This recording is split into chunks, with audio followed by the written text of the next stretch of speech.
আপনারা সংবিধানের কথা বলেছেন, সংবিধানে অনেক কিছু আছে, যেটা নেই সেটা হচ্ছে গণ অভ্যুত্থান, যেটা নেই সেটা হচ্ছে বিপ্লব, যেটা নেই সেটা হচ্ছে প্রধানমন্ত্রী পালিয়ে যাওয়া। সেগুলি কোনোটাই তার মধ্যে লেখা নেই, কিন্তু সেগুলিকে আমরা আলিঙ্গন করেছি।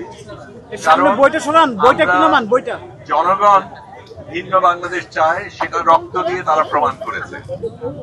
আপনারা গদিতে আছেন, সেটা কিন্তু জনগণের রায়, এবং আপনারা যদি সেই রায়টা গ্রহণ করতে পারেন, অন্য রায়টা গ্রহণ করা হঠাৎ এত কঠিন হয়ে যায় কেন, সেটা আমরা এটা নিশ্চয়ই সত্য যে যা বলা হচ্ছে তার সবকিছুর সাথে হয়তো আপনার মত না মিলতে পারে, আমার মত না মিলতে পারে। এখানে অনেকেই আছে যারা সম্পূর্ণভাবে পুরো জিনিসটাকে গ্রহণ নাও করতে পারে, কিন্তু সার্বিকভাবে রায় জনগণ দিয়েছে, এবং যেই রায় জনগণ দিয়েছে সেটাকে আপনার মানতে হবে। কারণ যদি সত্যিকার অর্থেই আপনি বিশ্বাস করেন জনগণ সবচাইতে উপরে, সংবিধানের উপরে, তাহলে জনগণের রায়কে উপেক্ষা করার আপনার আমার কারোই কোনো সুযোগ নেই।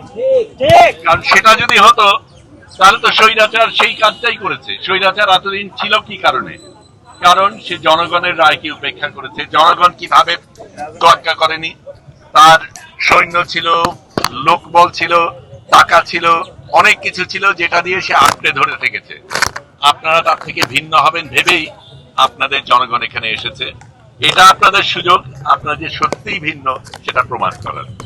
এখন ইকার না আকার, রস্যকার না দীর্ঘকার, সেটা নিয়ে তর্ক করার জায়গা না।